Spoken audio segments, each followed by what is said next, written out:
accountability that goes into that now in terms of sustainability. Can you tell us a little bit about that and how those initiatives are going to shape the sector that you're working in, because that ultimately defines and shapes the world we live in and procurement everywhere as well, I think. Yeah, I think the most interesting change has been the start of this year with the new CEO. He's also Irish, he's from Drogheda, and he is putting the biggest push ever on sustainability. He wants us not to align with the government, he wants us to hit net zero well before 2050. So therefore, he's pushing resources, he's pushing budget, and there's a real drive in the company to push every single part of the company, whether it's planning, procurement, our manufacturing team, our engineers. Every single team has a huge drive to get there. Procurement obviously links to a huge part of it, so we have a new sustainability dedicated resource for sustainable procurement. So the biggest thing that we're trying to do is the collection of our EPDs.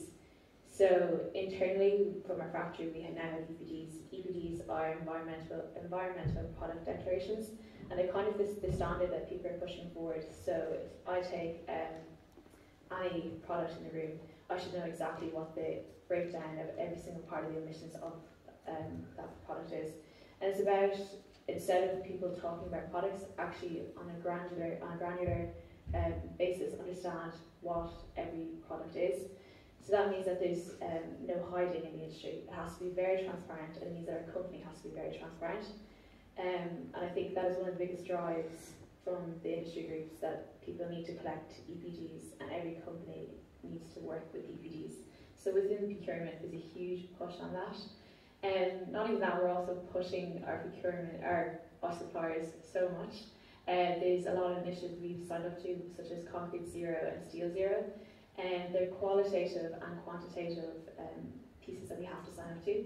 So from our concrete suppliers, we're pushing them for our chem-free replacements, but we're doing a lot of work with Innovate UK and also Cambridge to work on there's a bit of, I suppose, issues around cement replacements. We have some sources, and in Ireland we use them as well, which is granulated glass slab.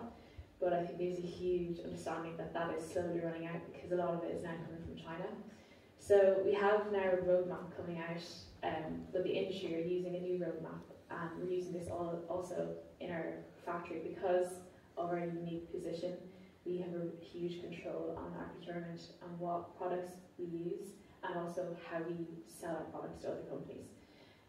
So I think that's one of the biggest driving forces within the company, is really because we have such a say in the industry, to really push our suppliers and our in-house chain to really drive down net zero, and to try, I suppose the important second of that is that it's really coming from our leadership and our governance.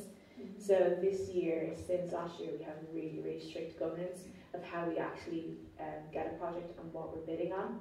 So we've developed our own in-house carbon calculator.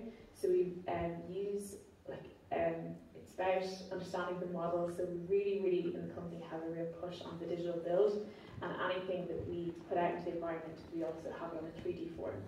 So throughout the build, we're also updating our models so that we don't have a scope gap in information. But the biggest thing that we're doing now, we're at tender stage, and it's about the projects that are going to be built in 5 years' time. And it's about aligning that with the industry standards.